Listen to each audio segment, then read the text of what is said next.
Alright, सो हमने last lecture में Ohm's law तक कवर कर लिया था। हमने कई सारी चीजें लास्ट लेक्चर में कवर कर ली थी। हमने इलेक्ट्रिक करंट को प्रॉपरली डिफाइन कर दिया था, वो किन फैक्टर्स पर डिपेंड करता है, उसका ड्रिफ्ट वेलोसिटी से क्या रिलेशन होता है। Then we define a new vector quantity called current density. हमने करंट डेंसिटी डिफाइन की थी और हमने आखिरी में अल्टीमेटली करंट डेंसिटी को अप्लाइड इलेक्ट्रिक फील्ड से रिलेट किया था। हमने ओम्स लॉ का माइक्रोस्कोपिक फॉर्म हमने कहा था, हम जूनियर क्लासेस में ओम्स लॉ को एक और फॉर्म में देखते हैं जिसको अब हम डिराइव करेंगे, कंटिन्यू करेंगे। बट ओम्स लॉ का हमने एक माइक्रोस्कोपिक फॉर्म डिराइव किया था which came out as J equal to sigma E, जिसमें हमने सिग्मा को डिफाइन किया था कंडक्टिविटी ऑफ द मटेरियल। हमने सिग्मा को डिफाइन किया था कंडक्टिविटी ऑफ द मटेरियल, और हमने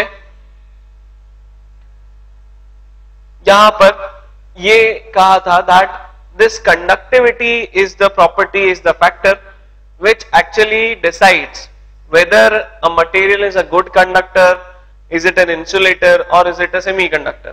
कोई भी मटेरियल कंडक्टर है, सेमीकंडक्टर है या इंसुलेटर है, ये जो है ये सिग्मा कंडक्टिविटी डिफाइन करती है। ठीक है, नाउ हमने कहा था ये जो है ये एक माइक्रोस्कोपिक फॉर्म है ओम्स लॉ का, that is it is applicable at each and every point inside the conductor. ये कंडक्टर के अंदर किसी भी पॉइंट पर अप्लाई किया जा सकता है, एप्लीकेबल होता है।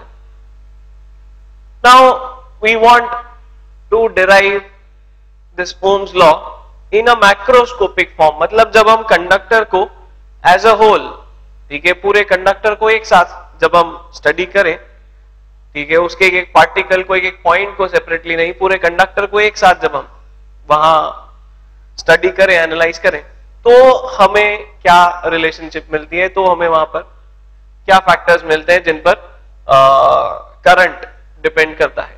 ठीक है, सिग्मा का हमने रिलेशन भी लिखा हुआ है, सिग्मा का फॉर्मूला भी है हमारे पास। It came out to be NE² tau upon m, where small n is the number of free electrons per unit volume, E is the charge on each electron, tau is the mean relaxation time, m is the mass of electron। ठीक है, यहीं से अब हम continue करते हैं। We want to analyze, we want to study the macroscopic form of Ohm's law। अब हम क्या प्रोसेस कर रहे थे, हमने कहा था हम किसी कंडक्टर पर किसी कंडक्टर के अंदर हम एक यूनिफॉर्म इलेक्ट्रिक फील्ड डेवलप कर रहे हैं। ठीक है, यूनिफॉर्म इलेक्ट्रिक फील्ड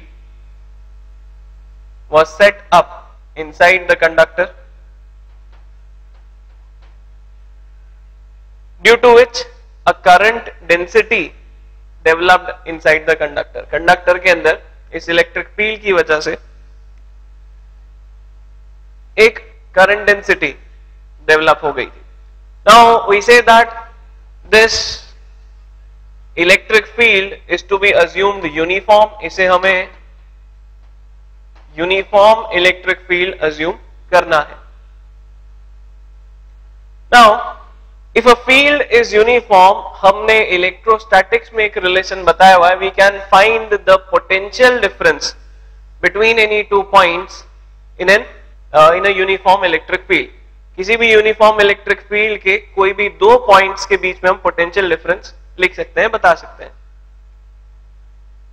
नाउ हम यहां पर उसी फॉर्मूले को, उसी रिलेशन को यूज करके इस कंडक्टर के एंड पॉइंट्स के बीच में, ठीक है, इसको मैं P और Q बोल दूं, ठीक है, and let the length of the conductor be L,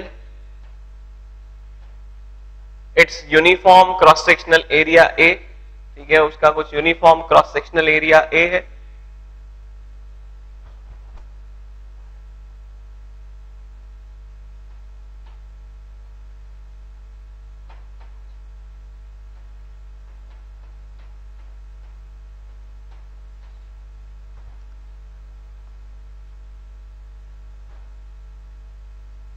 हम रिलेशन जो यूज करने जा रहे हैं, हम बोल रहे हैं दो पॉइंट्स जो एक यूनिफॉर्म इलेक्ट्रिक फील्ड में है, उनके बीच में पोटेंशियल डिफरेंस हम लिख सकते हैं, और जो रिलेशन होता है हमने वो रिलेशन डिराइव किया होता है इलेक्ट्रोस्टैटिक्स में, और वो रिलेशन इस तरह से होता है delta V equal to minus E dot delta are,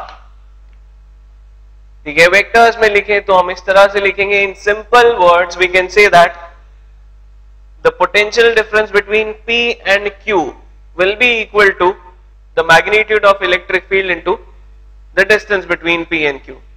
अगर हम इलेक्ट्रिक फील्ड की डायरेक्शन में मूव करते हैं, if we move in the direction of electric field, potential decreases, potential जो है उसका ड्रॉप होता है, पोटेंशियल ड्रॉप होता है वहां पे।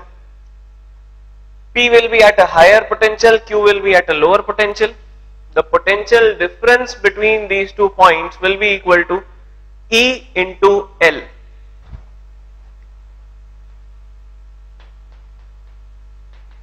The potential difference between P and Q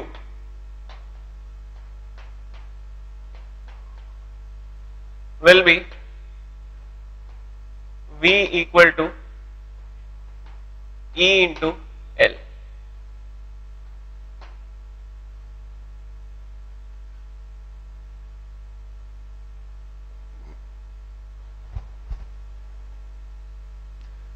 The potential difference between the two terminals, the two end points of this conductor, it can be given by E into L, ठीक है।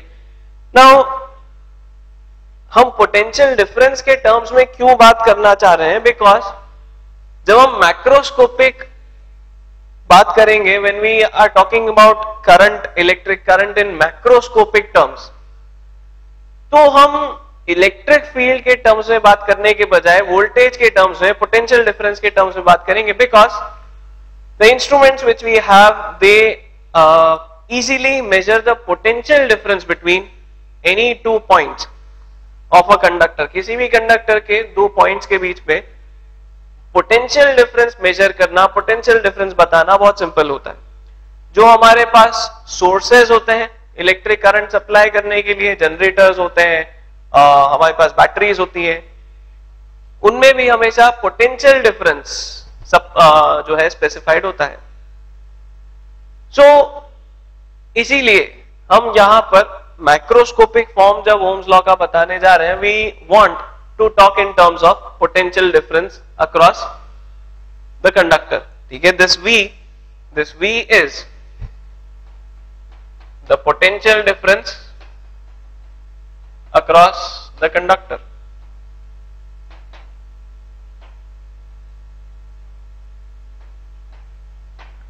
Potential difference across the conductor,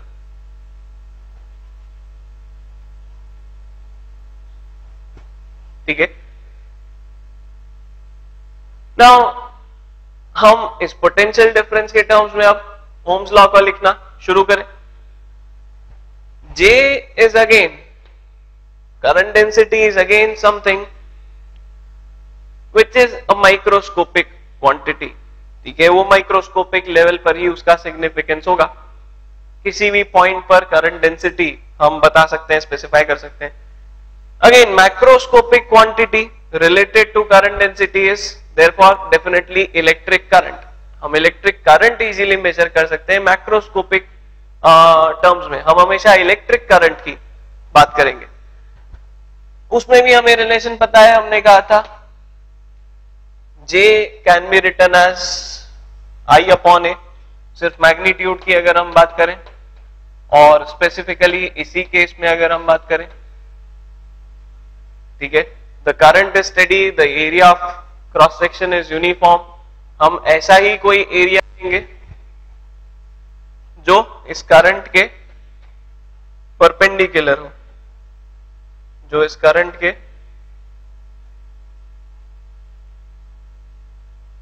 perpendicular हो।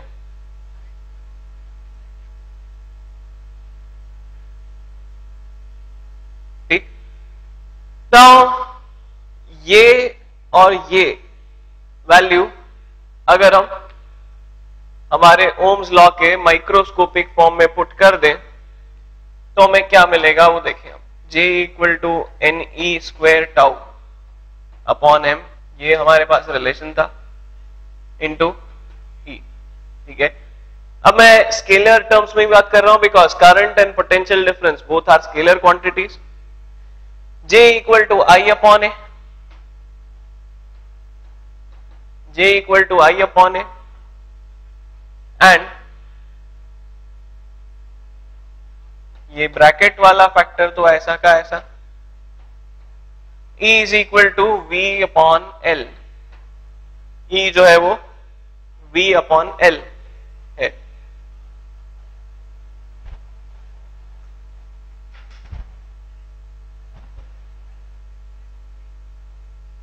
ठीक है, now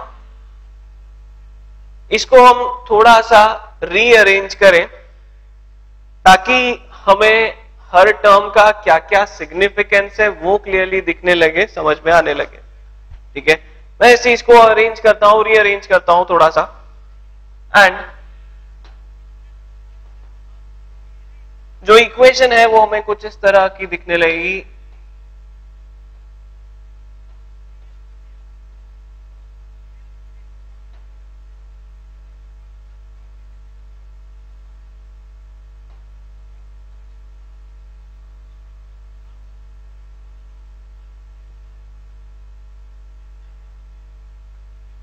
I equal to N E square tau upon M into A upon L into we.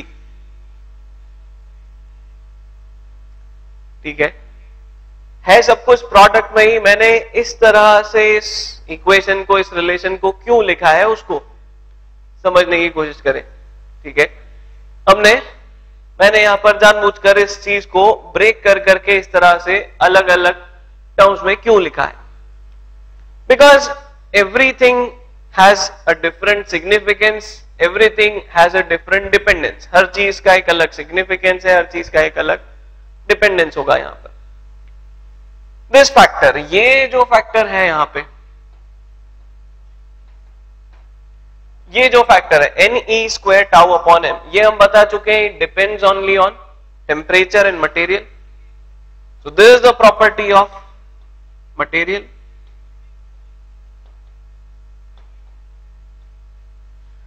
ये जो factor है ये सिर्फ मटेरियल पर डिपेंड करेगा और किसी पर नहीं करेगा। Material and temperature, at a particular temperature for a given material this factor will be constant.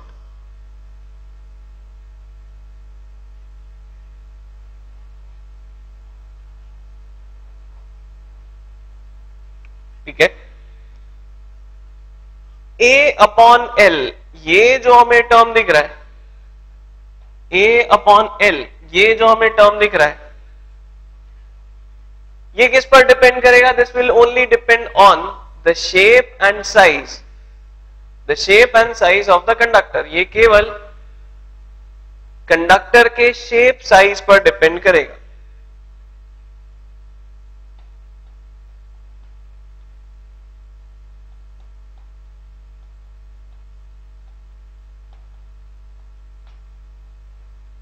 It will depend on the shape and size of conductor.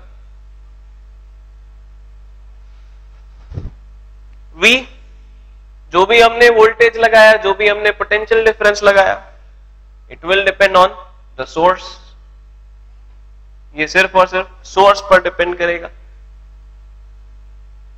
और we can say it is the cause, यही वो cause है जिसकी वजह से current flow कर रहा है। जैसे यहां पर electric field was the cause due to which a current density was developed, उसी तरह से यहां पर यही पोटेंशियल डिफरेंस वो कॉज है जिसकी वजह से करंट फ्लो करेगा।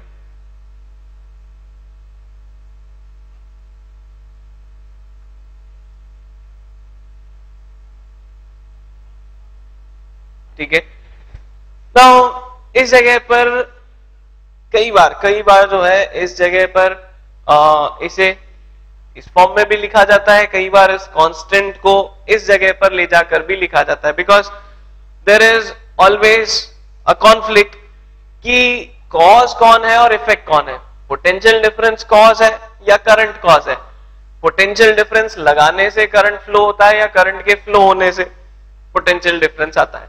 इट इज लाइक पहले मुर्गी आई या अंडा, ठीक है, बिकॉज अगर एक कंडक्टर में इलेक्ट्रॉन्स का फ्लो चालू हुआ तो वहां पोटेंशियल डिफरेंस डेवलप हुआ, या हमने कोई पोटेंशियल डिफरेंस लगाया तो करंट फ्लो होना चालू हुआ, ठीक है।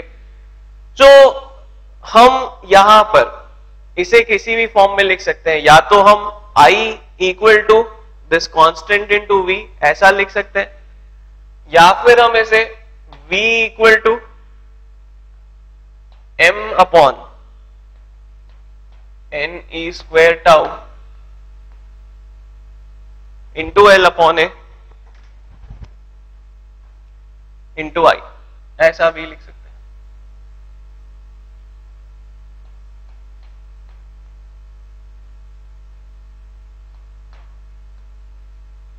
किसी भी फॉर्म में हम इसे लिखें।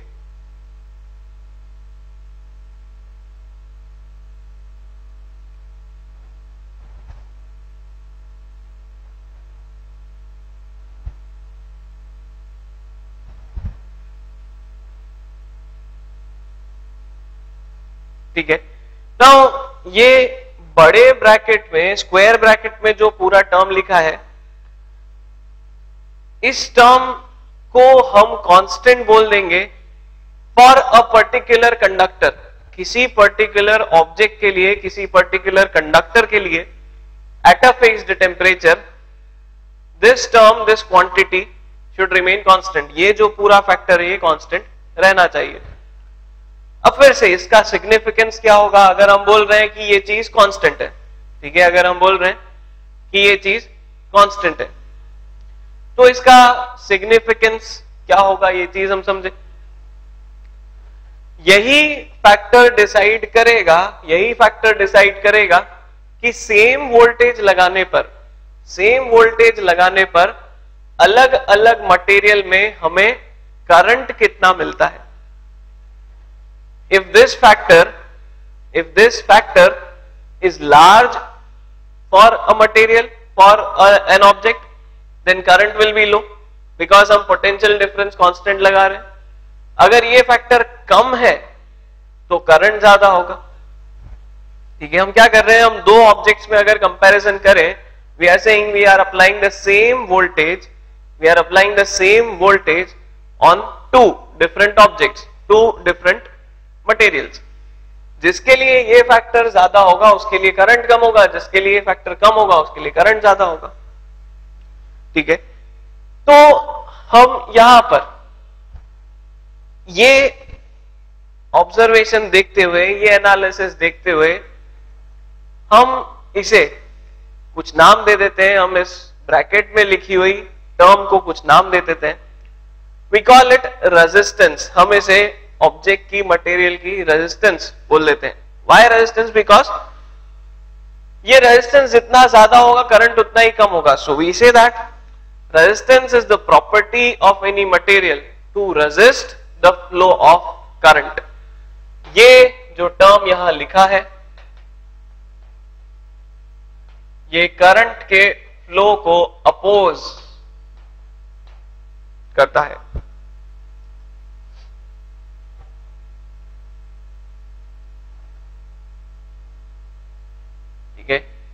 And there is the macroscopic form of Ohm's law.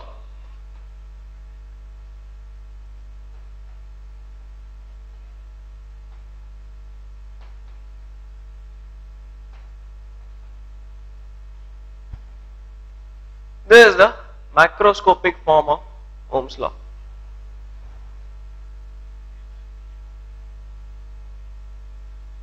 V equal to IR, where R is called the resistance of the object,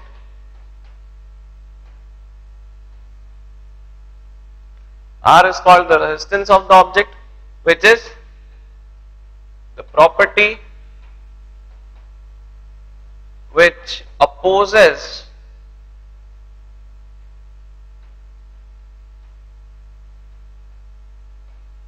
flow of electric current.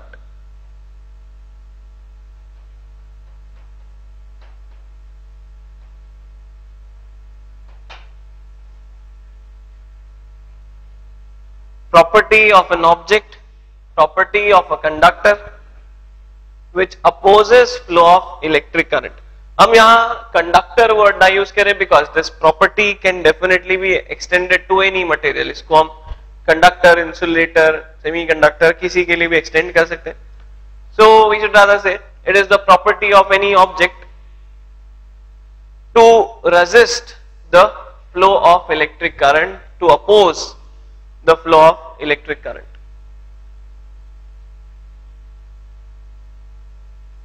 ठीक है. Now जिस तरह से हम माइक्रोस्कोपिक फॉर्म से इसे रिलेट करते हुए हैं, हमें रेजिस्टेंस का फॉर्मूला हमें ऑटोमेटिकली ही मिल जाता है. ठीक है. जैसे हमें कंडक्टिविटी का रिलेशन मिला था, वैसे ही यहाँ रेजिस्टेंस का फॉर्मूला हमें मिल जाता है. It will B m upon NE square tau into L upon A.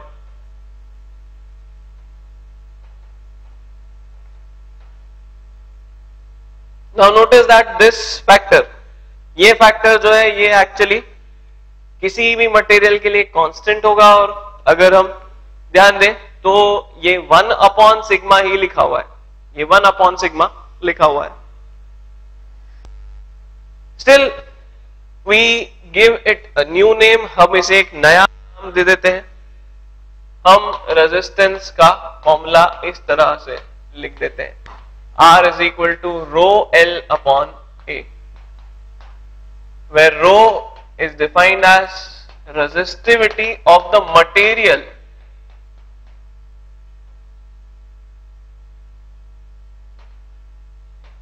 ठीक है. अब रो जो है ये सिर्फ मटेरियल और उसके टेम्परेचर पर डिपेंड करेगा. It will be dependent on material and temperature. ये बात बिल्कुल ऑब्वियस है बिकॉज रो जो है वो 1 अपॉन सिग्मा के इक्वल है. रो जो है वो 1 अपॉन सिग्मा के इक्वल हमें दिख रहा है. सिग्मा जो है वो मटेरियल और टेम्परेचर पर डिपेंडेंट था, therefore definitely rho also has the same dependence. Rho में भी जो है सेम डिपेंडेंस होगा.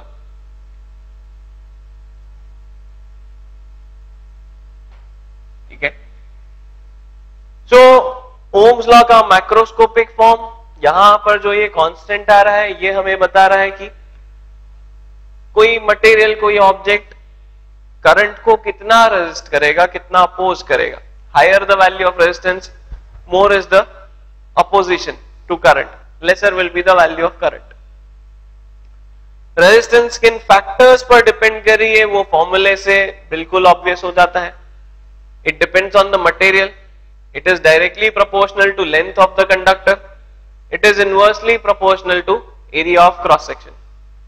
फॉर्मूले से अपने आप ही वो सारी चीजें हमें दिखने लगती हैं. रेजिस्टेंस का डिपेंडेंस हमें दिखने लगता है.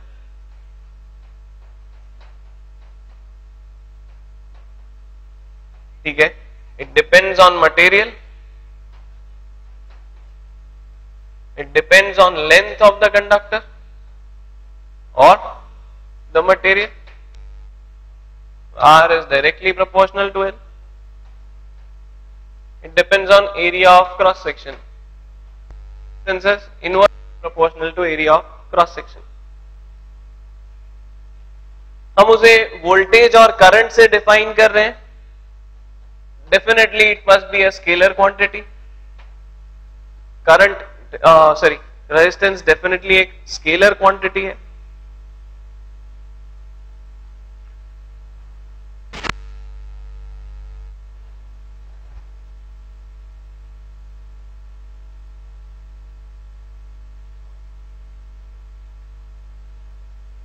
ठीक है, यहां एक चीज और लिख ले, रेजिस्टिविटी को एक और नाम भी दिया जाता है, resistivity is also called specific resistance. जैसे कंडक्टिविटी को हमने स्पेसिफिक कंडक्टेंस भी बोल दिया था, सिमिलरली रेजिस्टिविटी को स्पेसिफिक रेजिस्टेंस भी बोला जाता है।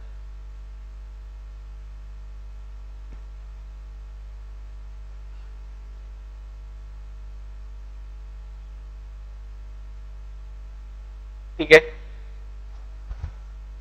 अब हम एक पार्ट को डिटेल में डिस्कस करते हैं जो हमने कंडक्टिविटी में स्किप कर दिया था।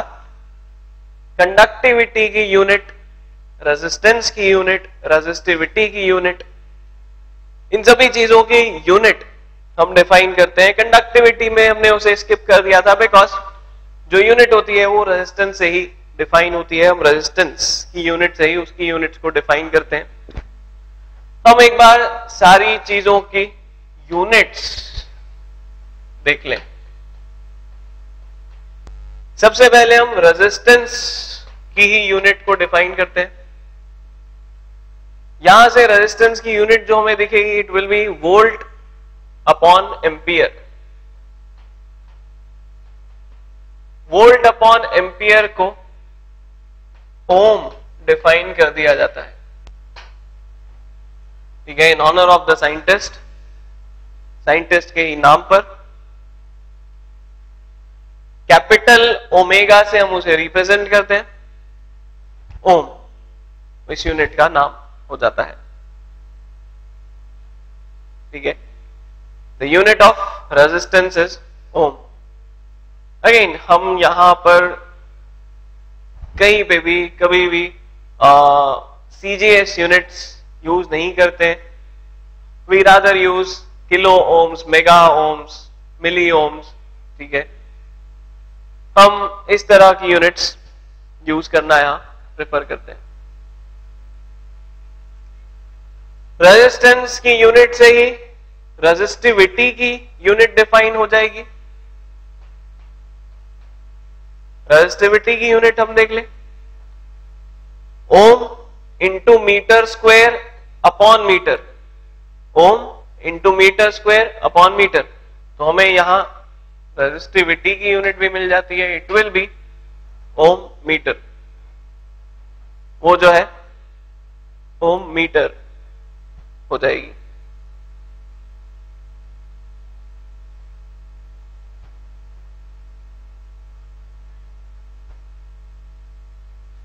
रेजिस्टिविटी की यूनिट से ही अब हम कंडक्टिविटी की यूनिट डिफाइन कर सकते हैं। कंडक्टिविटी की यूनिट डिफाइन हो जाएगी रेजिस्टेंस की उल्टी, रेजिस्टेंस का ही इनवर्स जो है वो कंडक्टिविटी की यूनिट हो जाएगी, that is ohm inverse metre inverse.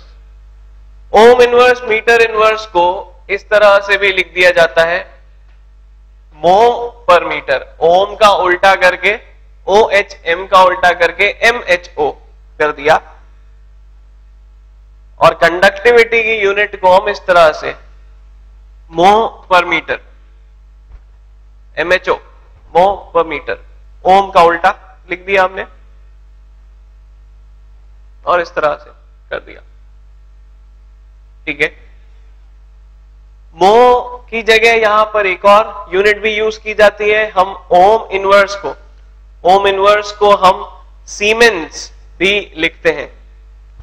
ठीक है, ओम इनवर्स को कैपिटल S से डिनोट करते हैं। ये एक और यूनिट लिखी जाती है जिससे सिग्मा की यूनिट जो है वो हो जाएगी सीमेन पर मीटर। ठीक है, siemens per metre, capital S upon M.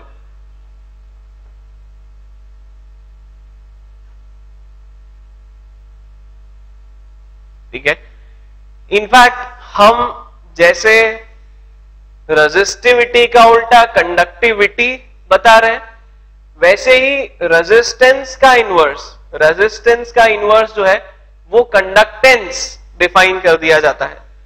Resistance के इनवर्स को हम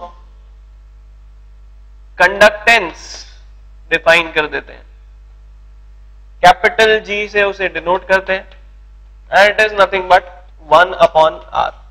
तो जी की जो यूनिट है, कंडक्टेंस की जो यूनिट है, वो सीमेंस हो जाएगी।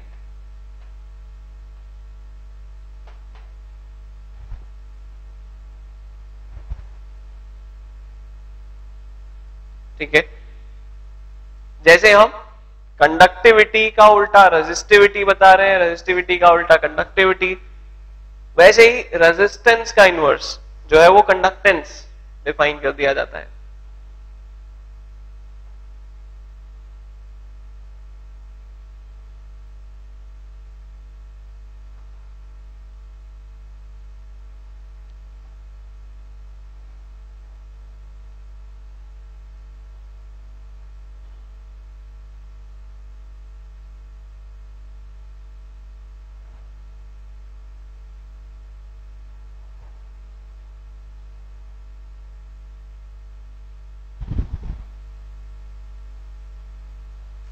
ठीक है, सो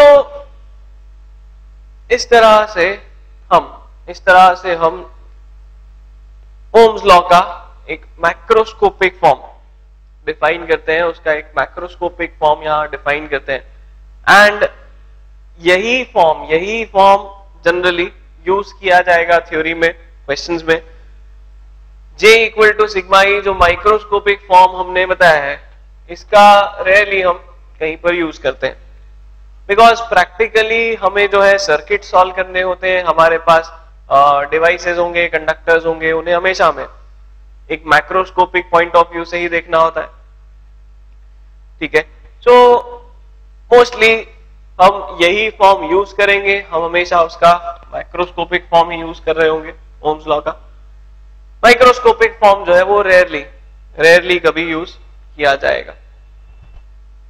ठीक है, और इस तरह से हम अब कंडक्टर से रिलेटेड कई सारी और टर्म्स, कई सारी और चीजें जहां पर देख लेते हैं। हम ये अब समझ रहे हैं यहां पे, what are the factors which control the current, electric current flowing in a conductor. किसी कंडक्टर में जो इलेक्ट्रिक करंट फ्लो कर रहा है वो किन फैक्टर्स पर डिपेंड करता है। ठीक है, करंट जो है वो किस तरह से कंट्रोल किया जा सकता है, वोल्टेज, अप्लाइड इलेक्ट्रिक फील्ड पर उसका क्या डिपेंडेंस है। ठीक है, और अल्टीमेटली मटेरियल की खुद की क्या क्या प्रॉपर्टीज है, क्या क्या फैक्टर्स है जो कंट्रोल करते हैं उसकी रेजिस्टेंस को, उसकी कंडक्टेंस को। मतलब वो करंट को अलाउ करे ना करे, कितना अलाउ करता है, कौन ज्यादा अलाउ करेगा, कौन कम अलाउ करेगा। ऑल दीज फैक्टर्स, ये सारे फैक्टर्स इन फॉर्मूले में आ जाते हैं। ठीक है, इन रिलेशंस में। ठीक है, इन 3 रिलेशंस में वो सारी बातें इंक्लूड हो जाती हैं, आ जाती हैं। ठीक है, हम एक पार्ट और एनालाइज करते हैं। ये रो का जो डिपेंडेंस है ये किस तरह से होता है मटेरियल्स के लिए, किस तरह से होता है। सिंपल सी बात होगी, यहां पर जो भी हमने कंडक्टिविटी के लिए बताया था उसका इनवर्स ही होगा। ठीक है, जस्ट उसे एक बार रिकॉल कर ले और फिर हम कुछ प्रॉब्लम्स, क्वेश्चंस देखते हैं।